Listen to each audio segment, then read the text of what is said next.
3, 2, 1. Gemini. मी आलो होतो सातारा येथील बुधमधील नागनाथ विद्या मंदिर इथे.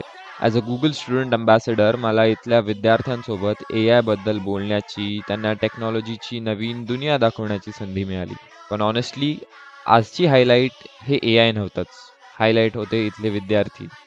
त्यांच्या डोळ्यातली क्युरिओसिटी, ते प्रत्येक डेमोनंतर विचारणारे प्रश्न आणि नवीन काहीतरी शिकण्याची एक्साइटमेंट. कारण कधी-कधी रिसोर्सेस कमी असतात, पण स्वप्न खूप मोठी असतात. आणि माझा विश्वास आहे की AI हे फक्त मोठ्या शहरांसाठी नाही, तर AI हे प्रत्येक विद्यार्थ्यासाठी आहे. तो मुंबईत शिकत असो किंवा साताऱ्यातील एका गावात. Because the future of AI does not just belong to cities, it belongs to every curious mind out there.